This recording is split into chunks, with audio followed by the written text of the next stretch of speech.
Իմ միկրոֆոնը անջատեք։ Ողջույն, հարգելի գործընկերներ, մեզ հետևող սիրելի հայրենակիցներ։ Նախ եւ առաջ ցանկանում եմ առանձնահատուկ շնորհակալություն հայտնել Ուժեղ Հայաստան խմբակցությանը, խմբակցության ղեկավար պարոն Կարապետյանի գլխավորությամբ ինձ վստահելու եւ չափազանց կարևոր եւ պատասխանատու պաշտոնում իմ թեկնածությունն առաջադրելու կապակցությամբ։ Հարգելի գործընկերներ, կարծում եմ, որ ֆինանսավարկային եւ բյուջետային հանձնաժողովը այն եզակի հանձնաժողովներից մեկն է, որտեղ առանց այսպես անկախ քաղաքական տարաձայնություններից, անկախ քաղաքական հակասություններից ունեմ վստահություն, որ լինելու է կոնսենսուսային մթնոլորտ։ Ինչով է պայմանավորված իմ վստահությունը, մեկ պարզ պատճառով։ Կա մեկ կարմիր գիծ, որը կարծում եմ բոլորի համար այդ կարմիր գիծը եւ այդ կարմիր գիծը Հայաստանի Հանրապետության պետական բյուջեն է։ Հայաստանի Հանրապետության հարկատուների վճարած գումարները։ Եվ պետական բյուջեն որևէ մեկի սեփականությունը չէ բնականաբար, այդ թվում նաեւ կառավարության սեփականությունը չէ, եւ կարծում եմ, որ պետական բյուջեի կառավարման արդյունավետության ուղղված ցանկացած քայլ, ցանկացած օրինագիծ պետք է պատասխանատվության բարձր մակարդակով ընկալվի յուրաքանչյուր падգամավորի կողմից։ Այսինքն ունեմ ներքին համոզմունք, որ մենք աշխատելու ենք կոնսենսուսային մթնոլորտում։ Հարգելի գործընկերներ, ես անցել եմ գիտական եւ աշխատանքային երկար ճանապարհ, պատրաստ եմ իմ ողջ գիտելիքները եւ ներուժը ներդնել հանուն Հայաստանի Հանրապետության։ Եվ ունեմ ներքին համոզմունք, որ մենք ունենալու ենք իմ ընտրվելու պարագայում գերարդյունավետ աշխատող հանձնաժողով, իդեմս ֆինանսավարկային եւ բյուջետային հարցերի մշտական հանձնաժողովի։ Իդեպ ես նոր քաղաքական մշակույթի կողմնակից եմ, խոսքը վերաբերում է հետեւյալին. բոլոր այն օրինագծերը, որոնք կբխեն մեր երկրի շահերից, որոնք մեր քաղաքացիների բարեկեցությանը կնպաստեն, պետք է այդ օրինագծերը ողջունելի լինեն, անկախ նրանից, որ կողմն է ընդդիմությունը, թե իշխանությունը այդ օրինագծերի հեղինակը։ Եվ ես ուղղակի կոչ առաջարկ հորդորով հանդես կգամ մեր օպոնենտ գործընկերներին, իրենք էլ թող ողջունեն բոլոր այն նախաձեռնությունները, որոնք կներկայացնի ընդդիմությունը։ Սա կդառնա նորմալ պրակտիկա, կարծում եմ, որից կշահեն բացառապես մեր հայրենակիցները եւ մեր հայրենիքը։ Խոսքը վերաբերում է, կրկնում եմ, հատկապես կարևորվում է այս ոլորտին առնչվող օրինագծերը, պետական բյուջեին առնչվող օրինագծերը, արդար եւ թափանցիկ հարկային համակարգի բարելավմանը։ Հարգելի հայրենակիցներ, պետական բյուջեի հետ կապված մի շատ կարևոր ընդգծում եմ ուզում անել։ Բյուջեի յուրաքանչյուր թվի հետևում, միլիոնի, միլիարդի հետևում կա հստակ հասցեատեր, եւ այդ հասցեատերը Հայաստանի Հանրապետության հարկատում է առաջին հերթին։ Այդ թվերի հետևում կա քրտինգ, կա աշխատանքի արդյունք, եւ մենք պարտավոր ենք ապահովել այնպիսի վերահսկողություն խորհրդարանական, որ կարողանանք կառավարել բյուջեի ծախսերը արդյունավետ ձևով։ Այսինքն մեր խորհրդարանական վերահսկողությունը պետք է միտված լինի պետական բյուջեի միջոցների արդյունավետ կառավարմանը։ Սա խիստ կարևորում է։ Որպես այս հանձնաժողովի նախագահի թեկնածու ինձ խիստ անհանգստացնում է պետական պարտքի անշեղորեն աճը մեր երկրում, որը վերջին տարիներին ավելացել է շուրջ 8 միլիարդ դոլարով, մոտավորապես 1 միլիարդ 800 միլիոն դոլարով ավելացել է արտաքին պարտքը եւ մնացածը բաժին ընկնում պետական ներքին պարտքին։ Ինչով է սա անհանգստացնող, կարծում եմ մենք նաեւ խորհրդարանական վերահսկողության ընթացքում պետք է կարողանանք 24/7 ռեժիմով պատասխանել 3 հիմնական հարցերի։ Ինչու ենք վերցնում պարտքը, որ ուղղությամբ ենք այդ պարտքը ծախսելու եւ ինչ է շահելու դրանից Հայաստանի Հանրապետության քաղաքացին։ Մեր գործընկերներից մասնագետները շատերը հնչեցնում են հետեւյալ միտքը, որ համախառն ներքին արդյունք պետական պարտ հարաբերակցությունը միջազգայինորեն ընդունելի մակարդակի վրա է գտնվում եւ որևէ խնդիր գոյություն չունի այդ առումով։ Համեմատվում են նաեւ զարգացած երկրների հետ, համեմատելով Ամերիկայի Միացյալ Նահանգների հետ, Ճապոնիայի հետ, Սինգապուրի հետ, բայց ցավոք մեր գործընկերները մոռանում են մի պարզ ճշմարտություն, ավելի շուտ չեն խոսում մի պարզ ճշմարտության մասին, թե ինչպիսի կառուցվածք ունեն այդ երկրների տնտեսությունները, ինչպիսի կառուցվածք ունի Հայաստանի Հանրապետության տնտեսությունը, ինչպիսի արտահանման կառուցվածք ունեն այդ զարգացած երկրների տնտեսությունները։ Օրինակ, Ամերիկայի Միացյալ Նահանգների պետական պարտքը շուրջ 40 տրիլիոն դոլարի է հասնում եւ գուցե Ամերիկայի Միացյալ Նահանգները կարողանա իրեն թույլ տալ ունենալ 100-200% պետական պարտք հնա հարաբերակցություն։ Դա մեր հետ կապ չունի ընդհանրապես, սիրելի հայրենակիցներ, եւ համեմատության համար մի կենցաղային օրինակ բերեմ, որպեսզի նաեւ մեզ հետեւող հեռուստադիտողները կարողանան ընկալել ինչի մասին է խոսքը։ Պատկերացրեք երկու գործարար, որոնք ունեն հավասարաչափ պարտք եւ սպասարկում են իրենց պարտքը։ Բայց մեկն ունի դիվերսիֆիկացված մի քանի բիզնեսներ, արտադրություն, ծառայությունների ոլորտի ինչ-որ բիզնես եւ այլն, իսկ մյուսն ունի ինչ-որ մի լոկալ բիզնես առանց դիվերսիֆիկացման, որը ունի, ասենք, սեզոնային բնույթ։ Օրինակ եմ բերում։ Բնականաբար այդ պարտքի կայուն կառավարելիությունը ավելի շատ ուրեմն իօգուտ այն դիվերսիֆիկացված բիզնեսմենի, որ ունի տարբեր ոլորտի տարբեր բիզնեսներ։ Մոտավորապես մեր տնտեսությունը նման է սրան։ Օրինակ, նույն Ամերիկայի Միացյալ Նահանգների հետ կապված ամենաշատ ծառայություններ արտանող երկիրն է, դոլար տպող երկիրն է։ Ինչպես մենք կարող ենք համեմատվել Ամերիկայի Միացյալ Նահանգների հետ եւ ասել, որ պետական պարտք համախառն ներքին արդյունքը ուրեմն 100% է, մենք կարող ենք մեզ նույնը թույլ տալ։ Ինչ վերաբերում է վերջին տարիներին, շատ-շատերը հնչեցնում են մեր գործընկերները, որ համախառն ներքին արդյունքը կրկնապատկվել է, պետական բյուջեն կրկնապատկվել է, շատ ճիշտ է, համաձայն ենք։ Բայց սրա տակ նաև պետք է բացասական կողմերին անդրադառնանք։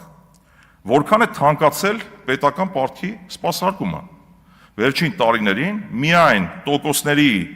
սպասարկման ուղղված ծախսերը կազմում են պետական բյուջեի ընդհանուր ծախսերի 10%-ից ավելին։ Սա անհանգստացնող երևույթ է, հարգելի գործընկերներ, եւ մենք սա խիստ ուշադրություն պետք է դարձնենք, եւ ինչպես ես սկզբում նշեցի, անդադար ռեժիմով, որպես հանձնաժողով, ես կարծում եմ, որ մենք պետք է այդ 3 հիմնական հարցերի պատասխանը ստանանք։ Պարտքը ինքնին, պետական պարտքը, ոչ լավ է, ոչ վատ։ Վատ է դառնում այն պարագայում, երբ այն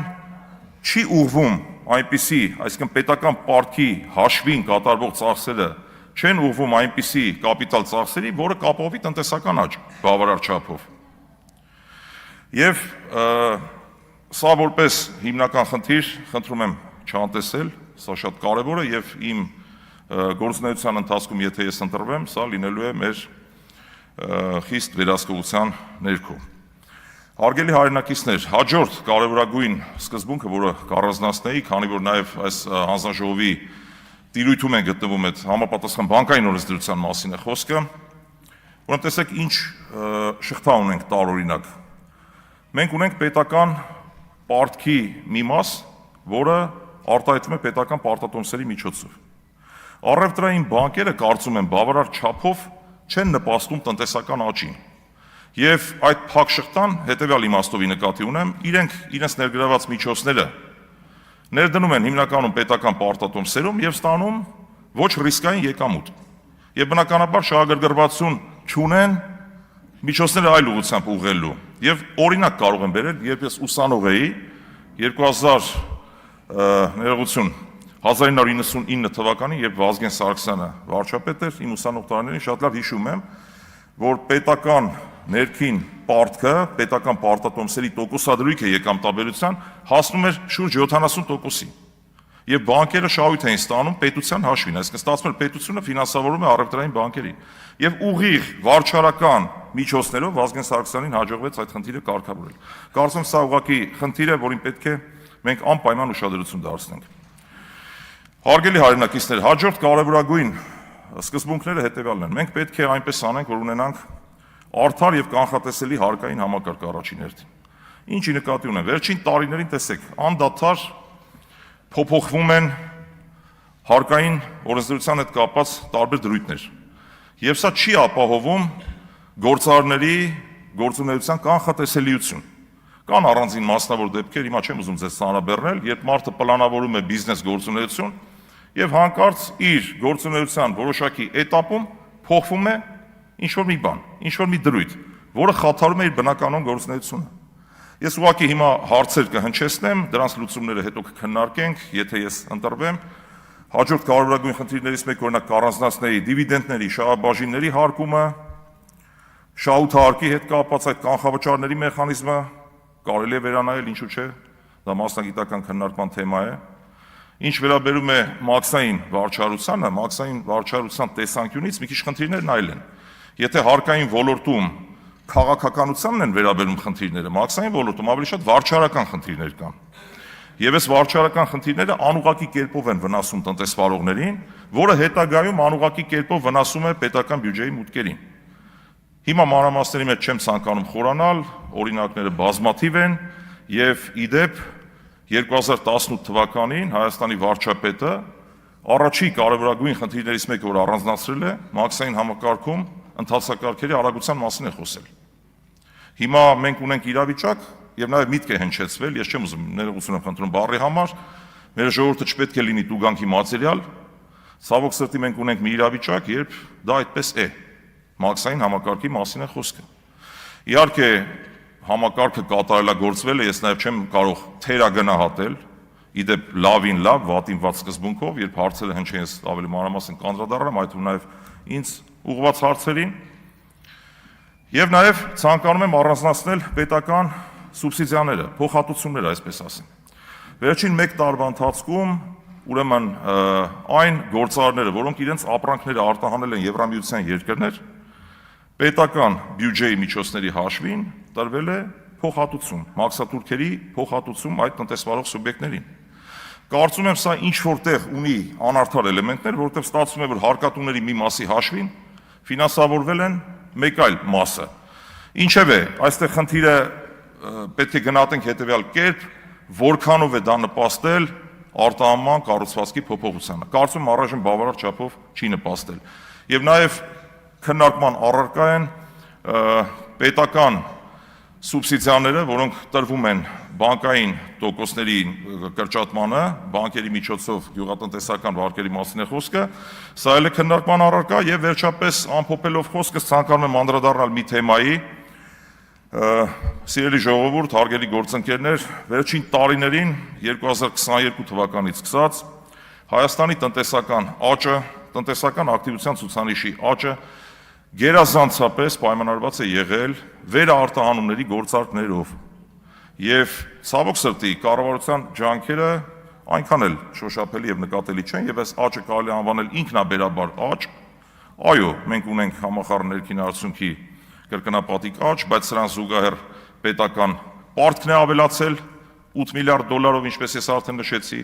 պետական պարտքի սպասարկման տոկոսներն են ավելացել եւ եթե մենք չկարողանանք փոխել տնտեսության կառուցվածքը, ապա միջնաժամկետ եւ երկարաժամկետ հատվածում ունենալու ենք պետական պարտքի կայուն կառավարելիության խնդիր։ Սա մեր համար պետք է ազդակ հանդիսանա, որ այս ահագնացող տեմպերով աճող պետական պարտքի ֆոնին,